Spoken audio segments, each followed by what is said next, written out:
तो बेटा जो चैप्टर हमारा चल रहा है वो है आयनिक इक्विलिब्रियम। और आयनिक इक्विलिब्रियम में हम लोग एक टॉपिक ख़त्म कर चुके हैं जो है एसिड बेस कॉन्सेप्ट्स। जो ये टॉपिक था एसिड बेस कॉन्सेप्ट्स, ये पूरी तरीके से थ्योरेटिकल था। इसमें कहीं पे भी न्यूमेरिकल्स नहीं होते हैं और देखा जाए तो काफ़ी आसान टॉपिक था। जिस तरीके से आगे आगे चैप्टर जब आप पढ़ेंगे आप देखेंगे इसमें कितने कॉन्सेप्ट्स होते हैं, उस हिसाब से ये टॉपिक बहुत हल्का था। आप ये मान के चलिए कि आयनिक इक्विलिब्रियम चैप्टर एक्चुअली अब स्टार्ट हो रहा है। ध्यान कीजिए, केमिकल इक्विलिब्रियम में क्या होता था। केमिकल इक्विलिब्रियम में आप लोग कुछ ऐसा पढ़ते थे कि रिवर्सिबल रिएक्शंस होती हैं, राइट। उनमें क्या होता है, हर रिएक्शन का एक इक्विलिब्रियम कांस्टेंट होता है। नाम क्या दिए थे उसे आपने, Kc, Kp, Kx, ये सब हुआ करते थे ना। कैसे निकालते थे, अगर Kc निकालना हो तो हम क्या करते थे, प्रोडक्ट्स ऊपर आएंगे, रिएक्टेंट्स नीचे आएंगे, और क्या लेना है, एक्टिव मासेस को। और जब हम Kp निकालते थे तो भी यही करना था, प्रोडक्ट्स ऊपर थे, रिएक्टेंट्स नीचे थे, क्या करना होता था, वहां पर पार्शियल प्रेशर्स को लेना होता था। याद आ गया। साथ में हम लोगों ने ये भी पढ़ा था कोई भी ऐसा फैक्टर है नहीं जो रिएक्शन के इक्विलिब्रियम कांस्टेंट को बदल दे सिवाय टेम्परेचर के। याद आ गया। तो यहां पर क्या होगा, एक तो होता है फिजिकल इक्विलिब्रियम। इक्विलिब्रियम हमने आपको 3 टाइप के पढ़ाए थे वहां पे। फिजिकल इक्विलिब्रियम में जैसे हमने यहां पर क्या लिया, H2O आइस, मतलब सॉलिड है। H2O ब्रैकेट में क्या लिखा है, सॉलिड, मतलब आइस हो गई। Is in equilibrium with H2O liquid, मतलब पानी। ये इसमें आप देखोगे तो जो रिएक्टेंट साइड में है और जो प्रोडक्ट साइड में है वो केमिकली दोनों कैसे हैं, सेम, H2O। बस डिफरेंस क्या है दोनों की फिजिकल स्टेट्स में। तो ऐसा अगर होता है तो उसे हम क्या बोलते हैं, फिजिकल इक्विलिब्रियम। जब सब्सटेंसेस केमिकली ही अलग होते हैं, जैसे H2 + I2 गिव्स 2HI, यहाँ के सब्सटेंस और प्रोडक्ट साइड के सब्सटेंस कैसे हैं, अलग हैं, तो इसको हम क्या बोलते हैं, केमिकल इक्विलिब्रियम। आयनिक इक्विलिब्रियम कब बोलते हैं, याद है किसी को, आयनिक किसे बोलते हैं, लिखाया तो है मैंने, पढ़ाया तो है आपको केमिकल इक्विलिब्रियम में। बेसिकली क्या होता है बेटा, आयनिक इक्विलिब्रियम में कोई भी इलेक्ट्रोलाइट किसको बोलते हैं, पहले ये सुन लो, जो एक्वा सोल्यूशन में आयंस प्रोड्यूस करे। जब कोई इलेक्ट्रोलाइट अपनी आयनिक फॉर्म के साथ इक्विलिब्रियम में होता है तो उसको हम बोलते हैं आयनिक इक्विलिब्रियम। जैसे CH3COOH, रिवर्सिबिलिटी का साइन लगाइए, CH3COO नेगेटिव + H पॉजिटिव। तो यहां जो इक्विलिब्रियम है वो किसके बीच में है, एक इलेक्ट्रोलाइट की कह सकते हो अनडिसोसिएटेड फॉर्म, और इधर की तरफ क्या है, डिसोसिएटेड फॉर्म। मतलब एक तरफ मॉलिक्यूल है और दूसरी तरफ क्या है, आयंस हैं, राइट। तो इसको हम क्या बोलते हैं, आयनिक इक्विलिब्रियम।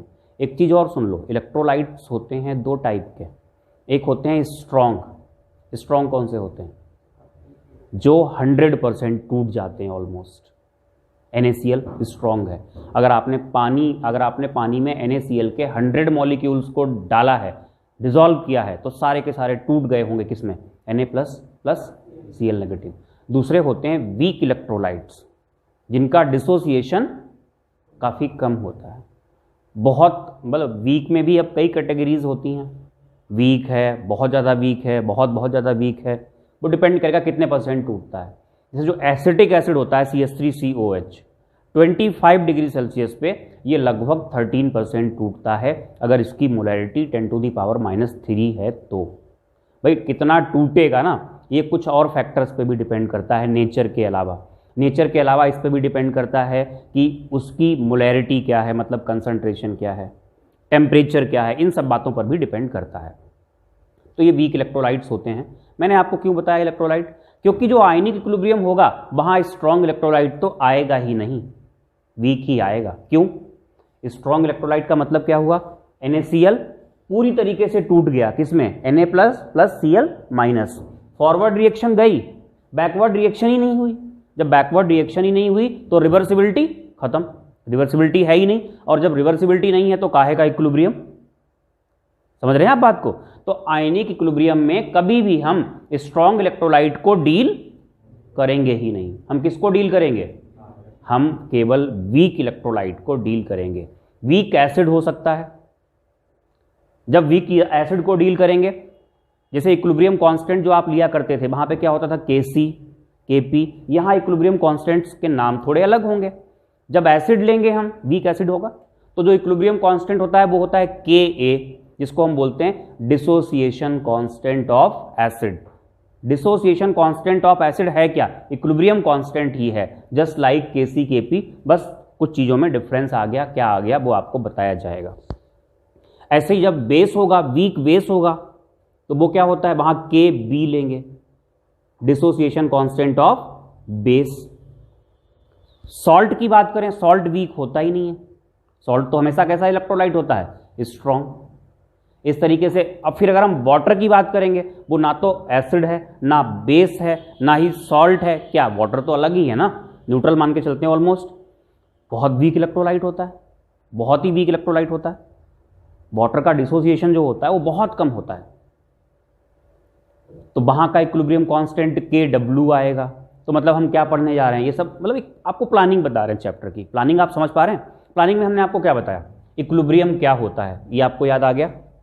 इक्विलिब्रियम क्या होता है, अगर कोई रिवर्सिबल रिएक्शन है तो फॉरवर्ड चलती है, फिर कहाँ चलती है, बैकवर्ड चलती है। एक ऐसी कंडीशन आती है जहाँ पर फॉरवर्ड और बैकवर्ड के रेट्स बराबर होते हैं, वहाँ पर जितने भी रिएक्टेंट्स हैं, जितने भी प्रोडक्ट्स हैं, सबकी सारी की सारी प्रॉपर्टीज कैसी हो जाती हैं, कांस्टेंट। इसी स्टेट को हम क्या कहते हैं, इक्विलिब्रियम। ये मैंने आपको बताया है पिछले चैप्टर यानी केमिकल इक्विलिब्रियम में। ये आपको एक पता होना चाहिए, ये बात पता होनी चाहिए इक्विलिब्रियम है क्या। मतलब आयनिक इक्विलिब्रियम को पढ़ने के लिए एक तो आपको ये पता होना चाहिए इक्विलिब्रियम क्या है। तो क्या पता होना चाहिए आपको, पहली बात तो ये पता हो रिवर्सिबिलिटी क्या है, ठीक है बेटा। दूसरी बात क्या पता होनी चाहिए, इक्विलिब्रियम क्या है। तीसरी बात आपको पता होनी चाहिए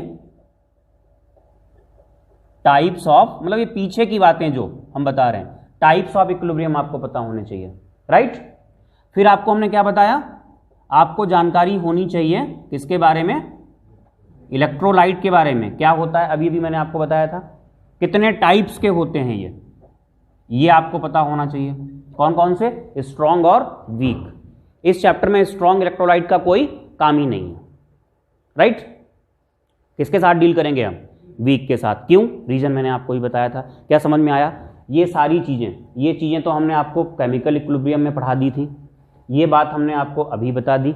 आप कहोगे तो हम आपको अभी लिखा भी देंगे, डिक्टेट कर देंगे, और उसके बाद हम क्या करेंगे, शुरू करेंगे। अच्छा हाँ, एक चीज और, ऐसा नहीं कि हम केवल इलेक्ट्रोलाइट को ही डील करेंगे। ऐसी कोई रिएक्शन जिससे हम क्या करें, कोई सब्सटेंस हमने लिया, पानी के साथ हम इंटरेक्शन में लाए, और उस साइड में क्या हो रहा है, वो इलेक्ट्रोलाइट नहीं है, आयन प्रोड्यूस हो रहे हैं, मतलब उसके आयन नहीं प्रोड्यूस हो रहे हैं। जैसे आपने CH3COOH लिया था, तो आयन किसके प्रोड्यूस हो रहे थे, उसी के, किसके, मानते हैं। लेकिन ऐसा भी है, एक रिएक्शन है, जैसे हमने ये एग्जांपल लिया, अगर हम NH4 पॉजिटिव अमोनियम आयन को, अमोनियम क्लोराइड लिया जाएगा, बेसिकली क्या लिया जाएगा, ammonium chloride, NH4 positive Cl negative aqueous, पानी के टच में लाए तभी एक्वस हुआ होगा। पानी के साथ ये इंटरेक्ट करता है, और इंटरेक्शन के बाद क्या करता है, यहां पर बनता है, इंटरेक्शन के बाद NH4OH प्लस ये Cl माइनस होगा, प्लस यहां पर होता है ये H प्लस। क्या बैलेंस हो गया सब कुछ, देखो।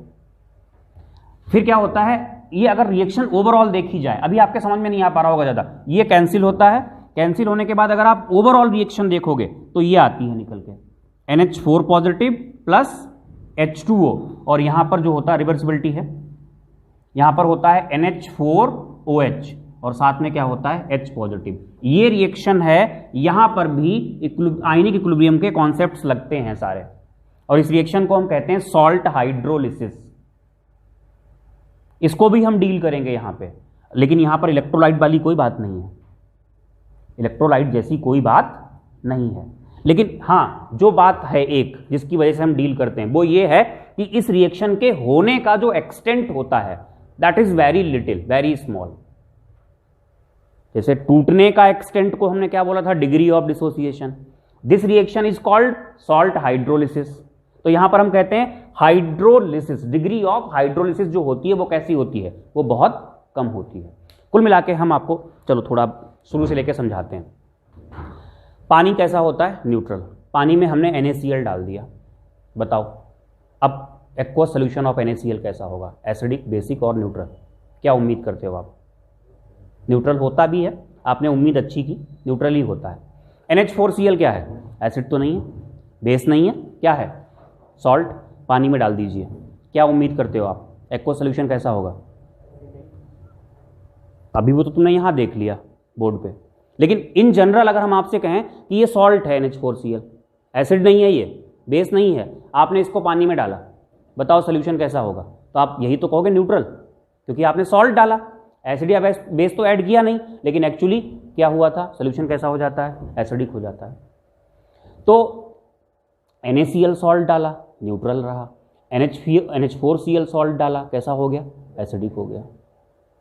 तो कुछ यहां पर चेंज हुआ ना, ये हुआ सॉल्ट हाइड्रोलिसिस की वजह से। तो लेकिन जो हाइड्रोलिसिस की डिग्री होती है, कहीं आप हजारों में मॉलिक्यूल्स लेंगे NH4Cl के, तब जाकर के एक H पॉजिटिव यहां पर प्रोड्यूस होगा। तो कुल मिला के हम ये कहना चाह रहे हैं जो डिग्री ऑफ हाइड्रोलिसिस होती है वो कैसी होती है, वो बहुत कम होती है। तो इसको भी हम यहां पर डील करेंगे। यहां का जो इक्विलिब्रियम कांस्टेंट होगा उसका नाम होगा KH, हाइड्रोलिसिस कांस्टेंट। क्या होगा? ऐसे ही एक आएगा KSP, सॉल्युबिलिटी प्रोडक्ट कांस्टेंट, वो भी आपको समझ में आएगा, चिंता मत करिए। कुल मिला के हम ये बताना चाह रहे हैं यहाँ करना क्या है, हमें आयनिक इक्विलिब्रियम में क्या हमारी डीलिंग होगी, क्या होगा, क्या करेंगे हम, ये सारी बातें आपको पता हैं। Reversibility, equilibrium, types of equilibrium, यहीं पे आपको समझ में आएगा कि आयनिक इक्विलिब्रियम क्या होता है। टाइप इलेक्ट्रोलाइट्स और इसके टाइप्स आपके समझ में आ गए होंगे, क्या डील करने वाले हैं। सब कुछ केमिकल इक्विलिब्रियम वाला ही होगा, लेकिन केमिकल इक्विलिब्रियम में क्या होता था, केमिकल सब्सटेंसेस होते थे, वहाँ पर आयंस जैसी कोई बात नहीं होती थी। यहाँ पर क्या बात होनी जा रही है, यहाँ पर ज़्यादातर तो हम यही पढ़ेंगे, कोई इलेक्ट्रोलाइट होगा वो अपने आयंस में टूटेगा, वहाँ पर इक्विलिब्रियम होगा, रिवर्सिबिलिटी होगी तभी इक्विलिब्रियम होगा। इलेक्ट्रोलाइट कैसा होगा, वीक होगा, और वहाँ के जो इक्विलिब्रियम कॉन्स्टेंट्स हैं हम उनके बारे में बात करेंगे, और उसी से रिलेटेड हम क्या करेंगे, न्यूमेरिकल्स। एग्जाम्पल्स क्या क्या उसके आ गए, वीक एसिड, वीक बेस। अभी क्या आया था तीसरा एग्जाम्पल, वाटर, नहीं सॉल्ट नहीं, सॉल्ट नहीं आया था, सॉल्ट वाला ये केस बनेगा। सॉल्ट का एज सच नहीं होगा, सॉल्ट का होता तो हम ये कहते कि NH4Cl और फिर किसमें टूटा, NH4 positive plus Cl negative, तो वो होता सॉल्ट का डिसोसिएशन, राइट। वो 100% होता है, वो रिएक्शन वीक वाली जैसी कोई फीलिंग वहां बात ही नहीं होती, वीक वाली। आप समझ पा रहे हैं ना भाई, वीक इक्विलिब्रियम की मतलब ये हुआ कि रिवर्सिबिलिटी होनी चाहिए ना, और जब NH4Cl को पानी में डालते हैं तो वहां रिवर्सिबिलिटी होती ही नहीं है। NH4Cl पानी में जाके NH4 positive plus Cl negative में 100% जाता है। उसके बाद जो NH4 पॉजिटिव था वो पानी के साथ इंटरेक्ट करके ये गुल खिलाता है कि सोल्यूशन को कैसा कर देता है, एसिडिक। और इसका जो एक्सटेंट होता है, इस रिएक्शन को पहली बात हम क्या बोलते हैं, हाइड्रोलिसिस, और इसका जो हाइड्रोलिसिस का एक्सटेंट होता है वो कैसा होता है, वो बहुत कम होता है। वहां रिवर्सिबिलिटी आ गई, तो इसको हम डील करेंगे। तो जो इक्विलिब्रियम कांस्टेंट्स आएंगे यहाँ पे, Ka आएगा वीक एसिड के लिए, Kb आएगा वीक बेस के लिए, Kw आएगा वाटर के लिए, KH आएगा सॉल्ट हाइड्रोलिसिस के लिए, Ksp आएगा सॉल्युबिलिटी प्रोडक्ट कांस्टेंट के लिए। बताएंगे आपको, अगर अभी बता देंगे तो पूरा लेक्चर डूब जाएगा, वो समझ में नहीं आ पाएगा आपको। ऐसे ही एक बफर सॉल्यूशंस होते हैं कुछ, उसके लिए भी आएगा, तो वो सब हम लोग यहाँ पर पढ़ेंगे। इंडिकेटर्स होते हैं, उनके लिए इंडिकेटर्स वो होते हैं, वो आपको समझ में आ जाएगा। Indicators are the chemical substances which give information of completion of reaction by change in colour. नाम सुना कि कोई रिएक्शन कंप्लीट हो गई या नहीं हुई, वो कलर में चेंज के थ्रू क्या करेंगे, आपको इन्फॉर्म कर देंगे। वो इंडिकेटर्स होते हैं, वो भी वीक इलेक्ट्रोलाइट्स होते हैं, आइदर वीक एसिड्स और वीक बेसिस। उनकी पूरी थ्योरी है, हालांकि अब सिलेबस से हट गई, but I will teach you, पढ़ाएंगे आपको, मज़ा आएगा, आपको अच्छा लगेगा। अगर आप कॉन्सेप्ट्स लवर हैं, मैथमेटिक्स लवर हैं, तो आपको ये समझ में आएगा। जनरली प्रॉब्लम इसमें जो आती है वो बायोलॉजी वाले बच्चों को आती है, क्योंकि जनरली वो मैथमेटिकल पोर्शन जहाँ पे आता है वो उससे दूर भागते हैं। हम भी बायोलॉजी के हैं, हमें बहुत इंटरेस्ट है। हमें है। दिक्कत नहीं आएगी अगर आप कॉन्सेप्ट्स को प्यार करते हैं तो ये सब यहाँ पर होने वाला है। शुरू कर लेते हैं। चलो, क्या क्या आपको चाहिए? पहले रॉ मटेरियल मतलब कच्चा माल, क्या क्या चाहिए आपको चैप्टर पढ़ने के लिए, ये लिख लीजिए। रिवर्सिबिलिटी आनी चाहिए। इक्विलिब्रियम क्या है, टाइप्स ऑफ इक्विलिब्रियम, इलेक्ट्रोलाइट और इसके टाइप्स। फिर हम लोग शुरू करते हैं। उम्मीद है आपको ये समझ में आ गया होगा कि हमें चैप्टर में करना क्या है। जब हम आपको टॉपिक डलवाएंगे तो आप लोग चौंकेंगे नहीं, सरप्राइज नहीं होंगे कि अरे ये क्या करने जा रहे हैं हम लोग।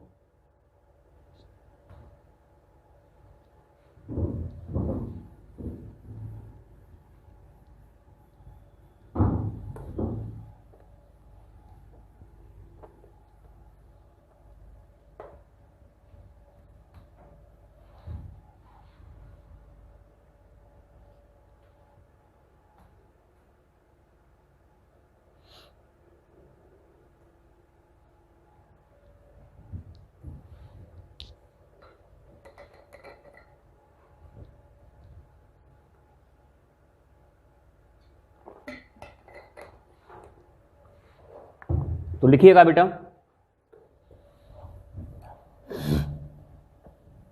Dissociation constant of weak electrolyte, dissociation constant of weak electrolyte and Ostwald's dilution law.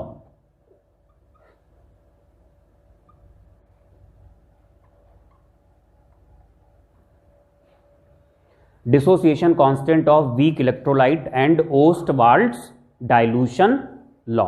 समझते हैं इसको पहले हम, बाद में हम बात करेंगे, इसको स्पेसिफाई करेंगे वीक एसिड, वीक बेस और वाटर, इन सब के लिए। ठीक है, ओस्टवाल्ड्स डाइल्यूशन लॉ। समझो बेटा, हमने एक AB नाम का इलेक्ट्रोलाइट ले लिया,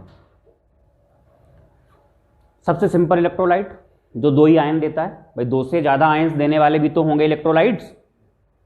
तो जो इलेक्ट्रोलाइट 2 आयन देता है उसको हम कहते हैं बाइनरी इलेक्ट्रोलाइट। बाई का मतलब 2 से होता है, बाइनरी इलेक्ट्रोलाइट। तो सबसे सिंपल इलेक्ट्रोलाइट हमने AB लिया जो कि बाइनरी इलेक्ट्रोलाइट है। पानी में हमने इसको लिया। देखो इसका एक्वस होना ये शो करता है कि ये पानी में घुल चुका है। अभी इसका एक्वस होना क्या शो कर रहा है? It is dissolved, right, not dissociated. Dissociated की बात नहीं की हमने, ये डिसॉल्व हो चुका है।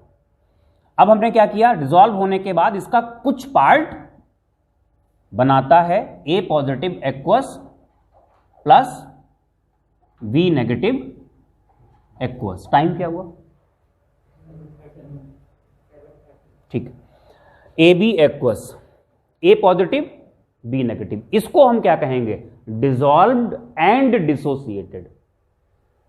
डिसोसिएटेड की जगह आयोनाइज्ड वर्ड भी यूज करते हैं, बताया था हमने आपको, और डिफरेंस भी बताया था दोनों में क्या होता है। चलिए, ये डिसॉल्व्ड है बट ये डिसोसिएटेड नहीं है। ये कैसा है? इसका कुछ पार्ट आयनाइज हो गया और अब दोनों क्या है? इक्विलिब्रियम में हैं। हमने यहाँ के डिसोसिएशन कांस्टेंट को, इसको कई बार आयनाइजेशन कांस्टेंट भी बोलते हैं। यहाँ जो हम कांस्टेंट ले रहे हैं इक्विलिब्रियम कांस्टेंट ही होगा। डिसोसिएशन कांस्टेंट हमने K बोला, और K इज इक्वल टू क्या होगा बेटा? A पॉजिटिव की कॉन्सेंट्रेशन मतलब active mass into B negative, या इसको थोड़ा सा और स्पेसिफाई कर लेते हैं, आगे बढ़ाते हैं थोड़ा सा इसे। हमने इसको इस तरीके से कंसीडर किया और हम ये मान के चल रहे हैं इसका जो डिग्री ऑफ डिसोसिएशन है वो क्या है? अल्फा है। डिग्री ऑफ डिसोसिएशन याद है क्या है? पढ़ाया था आपको केमिकल इक्विलिब्रियम में। Degree of dissociation is part of single molecule और fraction of single molecule which is dissociated. आप लोगों को हमने बोला था ये चैप्टर शुरू करने से पहले, ये चैप्टर आपको तब समझ में आएगा जब केमिकल इक्विलिब्रियम आपका पढ़ा हुआ होगा। ये पूरा उसी से रिलेटेड है, बताया था। वहाँ हमने आपको पढ़ाया है डिग्री ऑफ डिसोसिएशन, उसको हम लोग अल्फा से दिखाते हैं। और डिग्री ऑफ डिसोसिएशन क्या होता है? It is fraction of single molecule which is dissociated. और वीक इलेक्ट्रोलाइट्स का जो डिग्री ऑफ डिसोसिएशन होता है वो कैसा होता है? वो 100% से बहुत कम, यानी 1 से बहुत कम होता है। और स्ट्रॉन्ग का डिग्री ऑफ डिसोसिएशन कितना होगा? 100% या 1, 100% या 1 के बिल्कुल करीब। तो अगर ये बात नहीं पता है आपको तो एक इसको शुरू करने से पहले आपने हेडिंग ही तो डाली है, अब एक नोट लिख लो, लिखो degree of dissociation alpha, alpha से दिखाते हैं,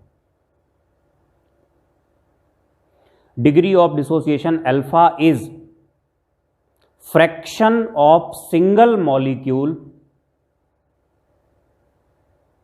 fraction of single molecule which is dissociated, fraction of single molecule which is dissociated।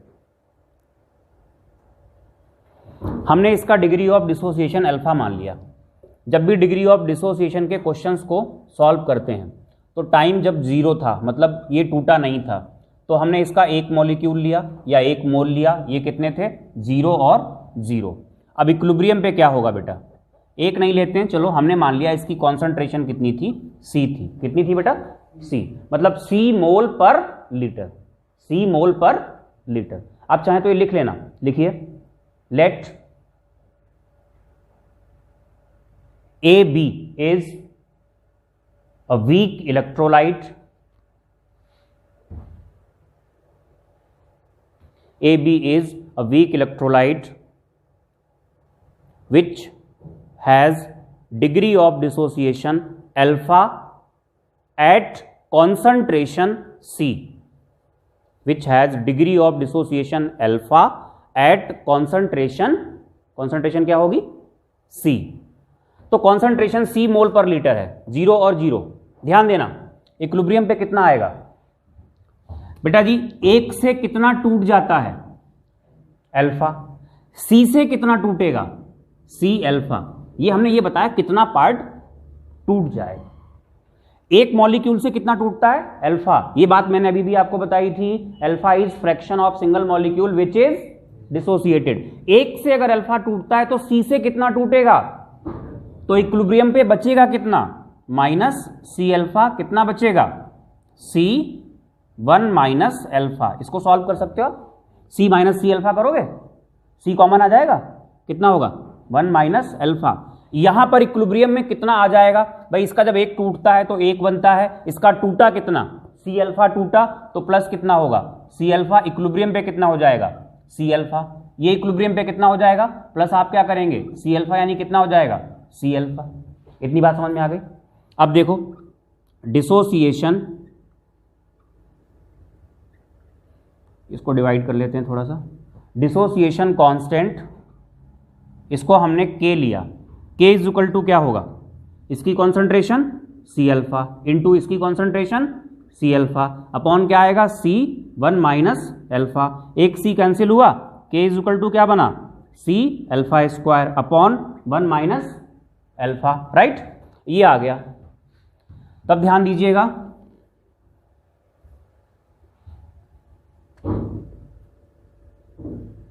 ठीक है, ध्यान दें,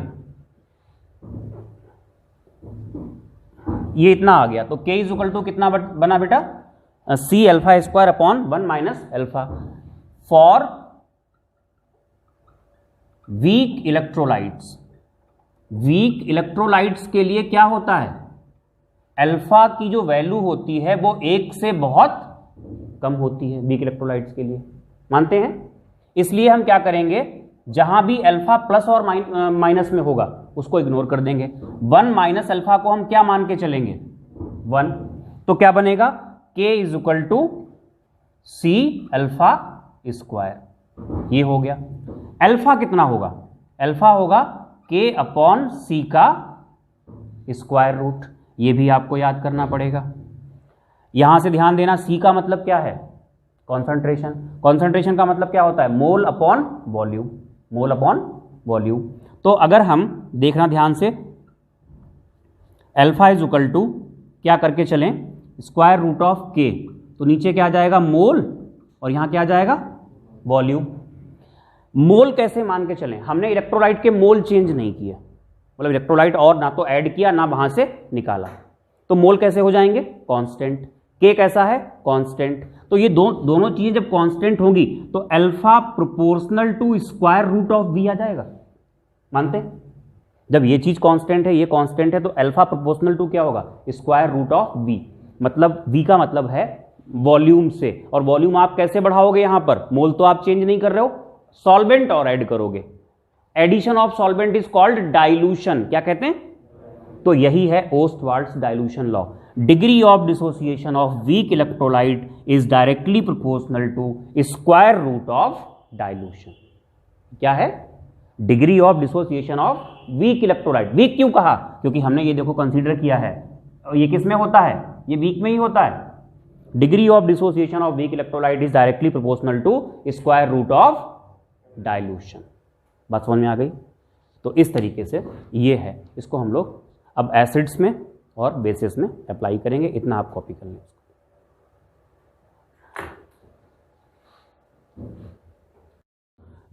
तो बेटा हम लोगों ने एक जनरल इलेक्ट्रोलाइट लिया AB नाम का, है ना? तो AB के लिए क्या निकल के आया? Dissociation constant K is equal to C alpha square. यहाँ से अल्फा यानी डिग्री ऑफ डिसोसिएशन कितना आया? Alpha is equal to square root of K upon C। ठीक है। और साथ में आप लोगों ने पढ़ा ओस्टवाल्ड्स डाइल्यूशन लॉ, जिसमें ये समझ में आपके आया कि जो वीक इलेक्ट्रोलाइट की डिग्री ऑफ डिसोसिएशन होती है वो डाइल्यूशन बढ़ाने पर बढ़ती है। मतलब कहने का ये हुआ, आप मोल ऑफ सॉल्वेंट को फिक्स रखिए, राइट, और आप मोल ऑफ सॉल्वेंट नहीं, मोल ऑफ सोल्यूट को फिक्स रखिए और सॉल्वेंट उसमें ऐड कर दीजिए, तो डाइल्यूशन हो जाएगा। डाइल्यूशन से क्या होगा? डिग्री ऑफ डिसोसिएशन बढ़ जाएगी। ठीक है। तो क्या करते हैं, अभी हमने एक जनरल इलेक्ट्रोलाइट लिया था। जनरल इलेक्ट्रोलाइट क्या था? AB। अभी हम क्या करने जा रहे हैं ना, अभी हम वीक एसिड लेंगे, फिर क्या करेंगे, वीक बेस लेंगे। बहुत सारे वीक इलेक्ट्रोलाइट्स बताए थे। वीक इलेक्ट्रोलाइट्स में और क्या था? वाटर था, उसको लेंगे। तो चलिए हम लोग सबसे पहले क्या करते हैं, वीक एसिड के लिए लेते हैं। ठीक है। तो हम यही चीज़ जो हमने अभी पढ़ी थी, एक जनरल इलेक्ट्रोलाइट AB लेकर के, वही हम किसके लिए करने जा रहे हैं? Weak acid. देखो बेटा, हम एसिड को जो दिखा रहे हैं, वीक एसिड, एक कोई लाइट पड़ रही है यहाँ पे, वीक ही आ रहा है, एसिड आ ही नहीं रहा।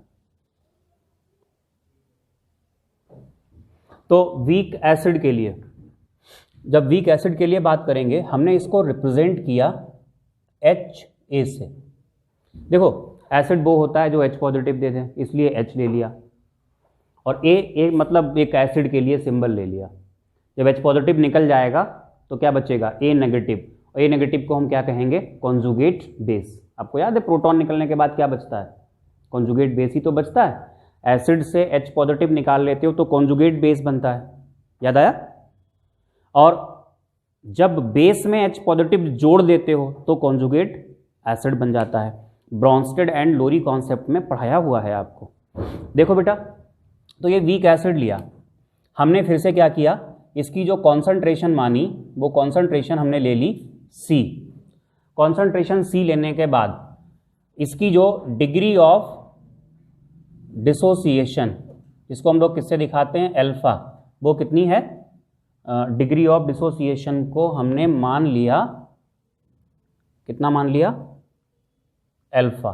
ध्यान देना, ये HA नाम का इलेक्ट्रोलाइट, एक्वस मतलब पानी में घुला हुआ है, जब ये आयनाइज होगा तो बनाएगा H प्लस एक्वस, प्लस क्या आएगा? A minus aqueous. ध्यान देना, बिल्कुल उसी प्रोसेस को हम लोग रिपीट करेंगे। जब T इज इक्वल टू 0 है तो कॉन्सेंट्रेशन C, ये कितना? 0, ये कितना? 0। इक्विलिब्रियम पे भाई आपको कल ही अभी तो पढ़ाया था AB वाले लेक्चर में कि एक से जो टूटता है वो क्या होता है? अल्फा। C से कितना टूटेगा? C alpha. तो माइनस कितना हो जाएगा? C alpha. इक्विलिब्रियम पे कितना बचेगा? C1 माइनस अल्फा, प्लस होगा C अल्फा। इक्विलिब्रियम पे कितना हो जाएगा? C अल्फा, प्लस होगा C अल्फा। इक्विलिब्रियम पे हो जाएगा सी अल्फा। ठीक है बेटा। अब देखिएगा आगे, यहां पर हम डिसोसिएशन कांस्टेंट, इस बार हम इसको के ना बोल करके क्या बोलेंगे, के ए, क्योंकि ये एसिड हो चुका है। के ए इज इक्वल टू होगा H पॉजिटिव की कॉन्सेंट्रेशन इंटू ए नेगेटिव की कॉन्सेंट्रेशन अपॉन होगा H ए की कॉन्सेंट्रेशन। समझ पा रहे हैं? के ए इज इक्वल टू हो जाएगा H पॉजिटिव कितना है, सी अल्फा, ये है सी अल्फा, नीचे कितना आएगा सी 1 माइनस अल्फा, सी और सी कैंसिल होगा। बिल्कुल उसी तरीके से आप चेक करिए जैसे आपने ए बी इलेक्ट्रोलाइट में लिया था। के ए कितना बन जाएगा, C alpha square upon 1 minus alpha. ये बात हमने आपको पहले भी बताई थी। फॉर वीक इलेक्ट्रोलाइट के लिए 1 माइनस अल्फा को हम मान लेंगे 1, तो के ए बन जाएगा कितना, सी अल्फा स्क्वायर। अच्छा जी, अल्फा कितना बनेगा, square root of K A upon सी। ये बिल्कुल वही आ रहा है जो आपने इससे पहले ए बी के लिए पढ़ा था, बस रिप्लेसमेंट कहाँ पे हुआ है, के की जगह के ए हो गया है। और अगर आपको H पॉजिटिव निकालने पड़े, क्योंकि H पॉजिटिव की ज़रूरत पड़ती है, कितना एसिडिक है, तो H पॉजिटिव कितने निकल के आएंगे, सी अल्फा के बराबर, सी अल्फा हो जाएंगे। या तो आप ऐसे लिख दो H पॉजिटिव की कॉन्सेंट्रेशन कितनी आई, सी अल्फा, या क्या काम करते हैं ये सी अल्फा की वैल्यू को हमने पुट कर दिया। अल्फा की वैल्यू कितनी है, square root of K upon square root of C. Agree हैं? तब देखना हमने इस c को क्या लिख लिया, square root of c into square root of c into square root of K A upon क्या होगा, स्क्वायर रूट ऑफ c। ये वाला कैंसिल होगा एक।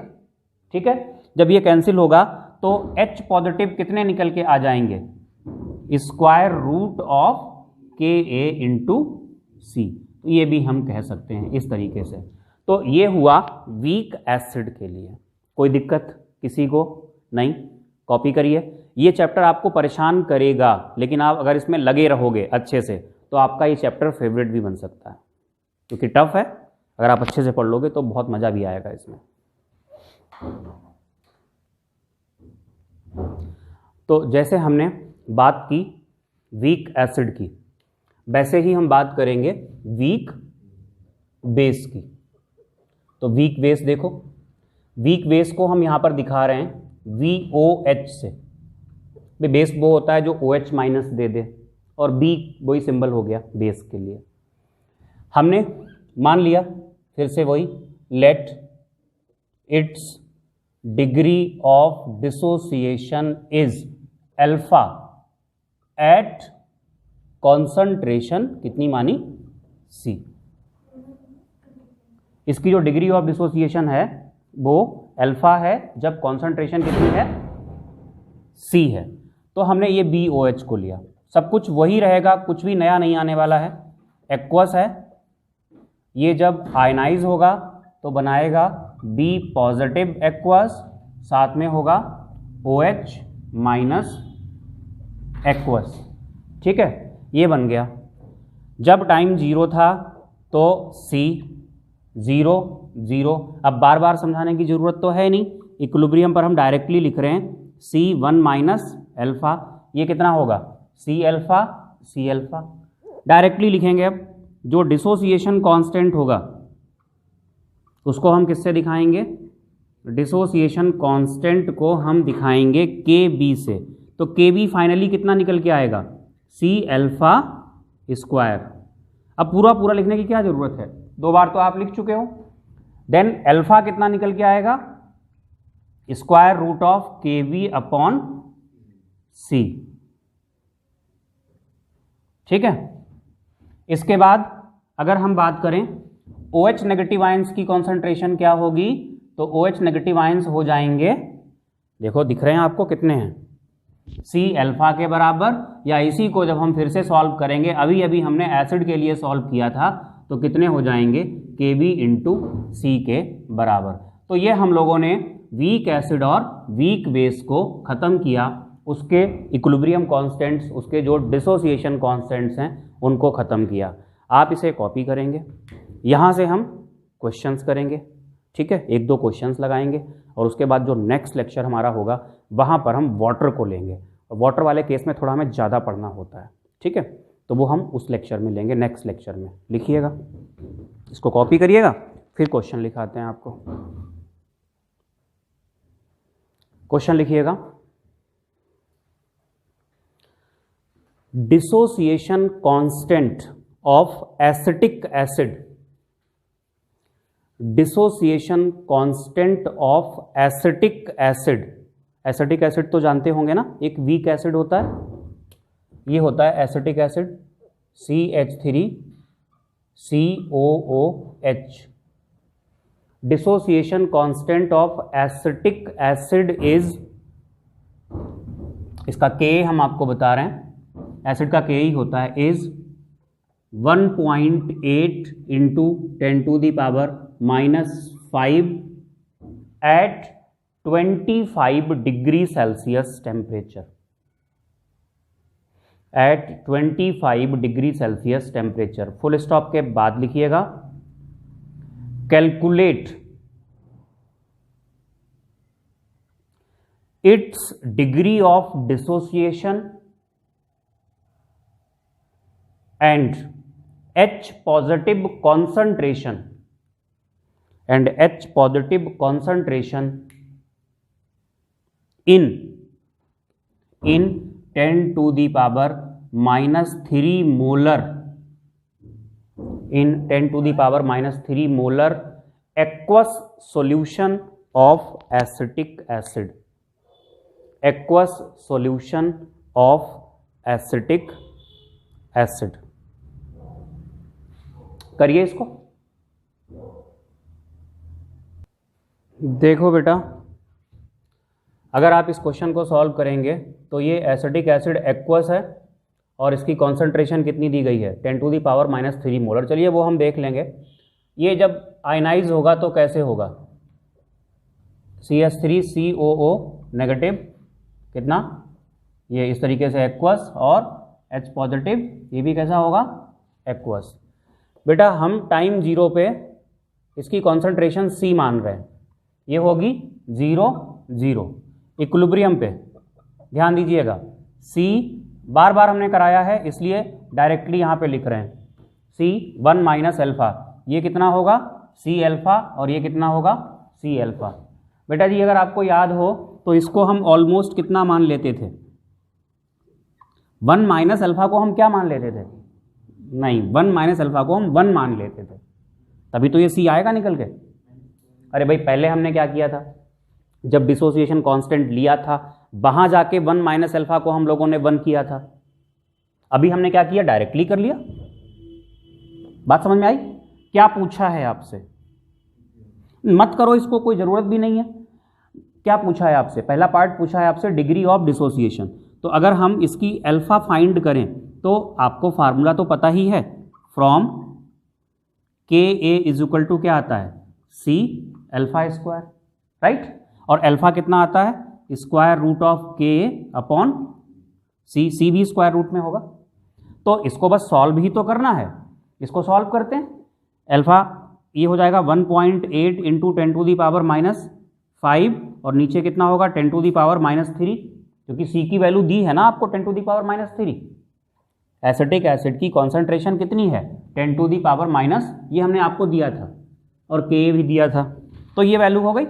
अब इसको सॉल्व करना है, इसका स्क्वायर रूट लेना है, सॉल्व करो, -3 से इसको जब हम कैंसिल करेंगे तो अल्फा की वैल्यू कितनी आएगी, स्क्वायर रूट ऑफ 1.8 इंटू 10⁻²।